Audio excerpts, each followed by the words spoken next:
honestly, I thought we nearly did it then. I thought we nearly did it, you guys. 15 minutes away from normal time. I was seeing the stars. I was seeing the headlines. I was thinking, wow, I'm watching a piece of Chelsea history at this point in time. But unfortunately, after the heroic effort I saw from my team today, from the performances put on show throughout every single player on the field, from Tuchel's absolutely brilliant tactical setup, which was allowing us to create chances for fun against Real Madrid. But in the end, that experience in Madrid, that type of experience where that's what I kind of know Real Madrid for. In a lot of games of the Champions League, most times they aren't the best team at all. Most times they are hanging in there by a thread, you guys. But they have qualities that other teams just don't have. Luka Modric with an unreal world-class assist outside the boot. I mean, you just don't see that. You don't see that. Perfect cross in the books. Unstoppable to defend against. I think it's that clear. And in the end, a bit of fortune, which kind of typifies them as well too. The one time Kante, who's passing the game today, he was getting caught out time and time again. And it's starting to look like maybe Kante's starting to field it a bit more now. I think it's starting to become a bit more obvious. Maybe I need to wake up and smell the reality. And in the end, that was the type of luck that was against us. But I think all of us sitting here right now will know that the best team didn't go through tonight. And essentially, we beat ourselves. We beat ourselves by making some incredible errors. Errors from Tuchel, from players on the field as well too. And most notably tonight, that lack of finishing quality. Because the amount of opportunities we had to absolutely kill this game off. To seal this game off. I'm looking at the chances right at the end by Christian Pulisic. Pulisic with the best chance in the final moments of the game. That should have been a goal, in my opinion. And then you get two unbelievable opportunities from Kai Havertz, who should be doing a ton better. Free header, perfect trajectory from that cross. I'm sorry, that should have been better executed. And Jorginho in the end just lacking composure completely. Where, other more experienced, more offensive players are doing better in moments like that. But for me, this game will give this team a lot of hope, because this team will be hurting afterwards. They'll be fuming. They'll be upset and angry at themselves. They'll be thinking about all those missed opportunities where things could have gone completely differently. But most notably, they'll be feeling angry that the better team didn't go through. And, I keep saying, to put in a performance like this tonight against Real Madrid, where we absolutely outclassed them, 70 minutes, the best football I've ever seen from us for 70 minutes. Yeah, it hurts, man. It really does hurt. I haven't felt a pain like this in a moment, It's been kind of good under Thomas Tuchel recently, but we have a ton to dissect and break down in tonight's match review, guys. I hope you enjoy, and I hope you guys are very proud to see the performance from our boys tonight in blue, because, wow, Timo Werner, Marcus Alonso, Rudiger, Mount, wow, some of the performances on show tonight, absolutely outstanding.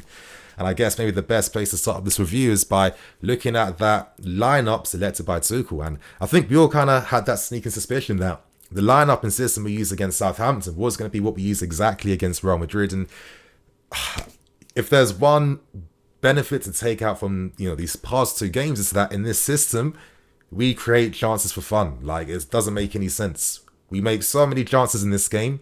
We've scored 9 goals now using this setup. And it's a shame that we didn't maybe experiment with this much earlier on. We could have had a completely different success. And now I've got some optimism that we can end the season on very strong form using this type of setup, because Real Madrid could not cope. For me, it was how we used the wing-backs time and time again. We were able to just let these guys receive passes in that space between, Vinicius and Mendy, and obviously the fullback and the wing-back. And that meant that Real Madrid had to engage. And by doing that was freeing up space. And a lot of times it was Loftus-Cheek, it was that free man who would just make, a run in fields, stepping into midfield position from the wing-back position. And we were literally bypassing Madrid's, press with ease time and time again throughout this game today. And I guess it was no surprise that, fortune favours us straight from the start. In this game today, I love the control that we played with. And this is exactly how we should approach the first leg again, I don't know what the hell happened then. I think we got too cocky against Real Madrid because it felt like we were trying to win that game in the first 45 minutes, but with how we started the game today, keeping men behind the ball, not throwing too many men forwards, getting the midfield on the ball, because when our midfield players are controlling the game, that allows our wing backs to get forward, and that allows us to break teams down in the final thirds. Great counter-attack, counter-press. The amount of times we were winning balls in Madrid's half as well today. We got an unreal counter-press under Tuchel. It was an exquisite goal by Mason Mount. Again, Timo Werner involved in that moment. A nice little first touch pass to Mason Mount, because in that moment that was very difficult, and he executed that really well, to be honest. And Mount opens his body up, curls it around Courtois, and you get that first goal in a game like this. It's only right, it's only fair that you start dreaming. And just after that moment, we just stepped up even more in midfield. Like, the tempo control was absolutely unreal in this game today. I thought Kovacic was good. I thought Kante, I felt like he started good, but as the game was going on, he was getting worse and worse. And I think just, honestly, maybe he's not fully fit. That's the only reason, because we know Kante symbolizes big game performances. I mean, we saw it last season. So right now, it's a shame we don't have those options throughout the squad today, because I guess in the end, it was those options that really helped Real Madrid be able to turn this game around in their favour. And I guess it comes down to the fact that in the end, you do get punished by not managing long term all the time. It's a shame Lukaku wasn't playing. He would have been useful, in my opinion. But I guess Sal wasn't the option we needed, and the fact that we have to overrun and overwork Kova and Kante, I guess eventually that is bound to go against you at times. But regardless, we ended the first half very strong, creating many opportunities as well. Timo Werner was electric throughout this entire game today. And second half comes through, and in the end, it was just about maintaining what we were doing. And from the start of the second half, we had an opportunity straight.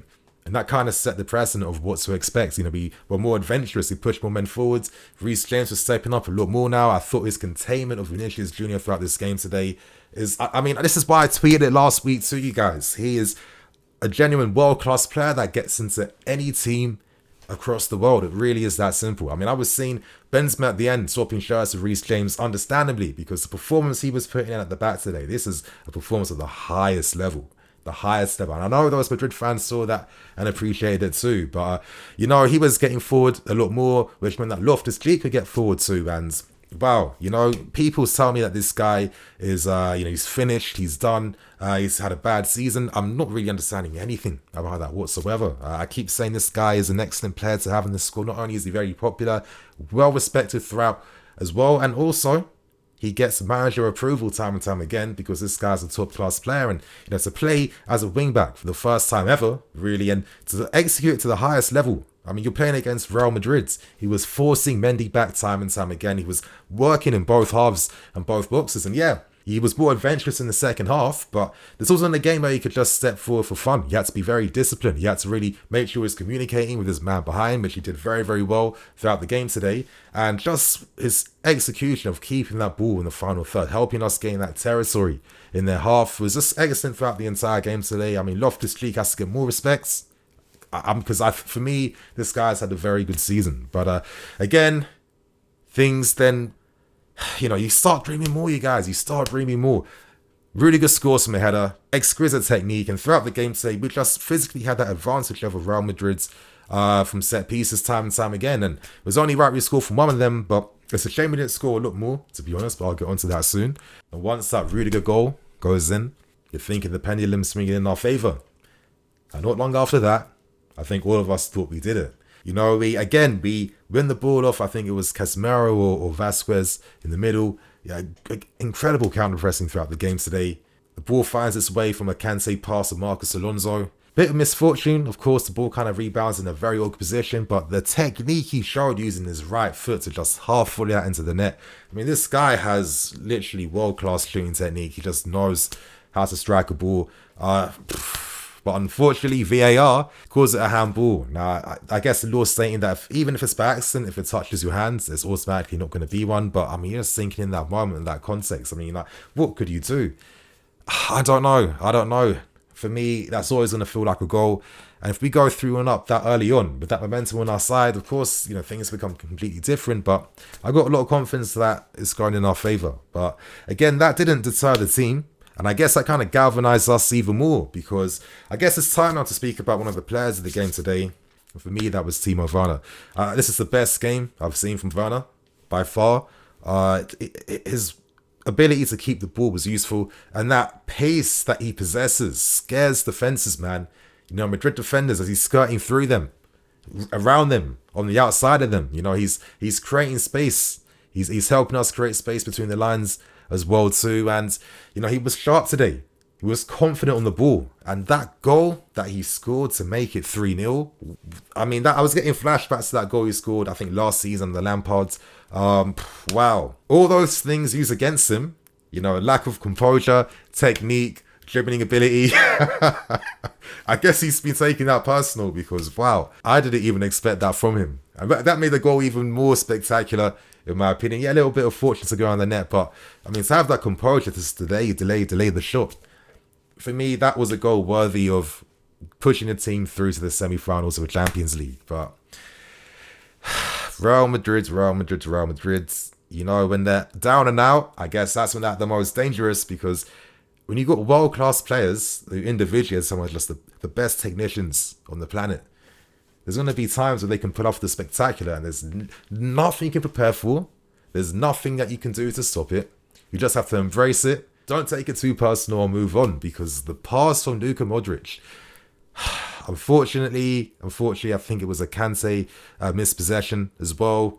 Some of the passes from Kante today, I don't want to get into it even more, you guys, but if we had the Kante from last season who was fully fit, I think we aren't losing this game at all, to be honest. But again, that's not implying that I'm blaming him, not whatsoever. But maybe you could say that after being 3-0 up, we shouldn't have tried to win the game again, because we had an opportunity from a set piece. I nearly made it 4-0 and just literally seal the game off. And maybe if we decided to just, like, you know, drop the lines back a bit deeper, keep our shape now, and allow Madrid to come onto us, we can create space, even more space in the counter-attack against them.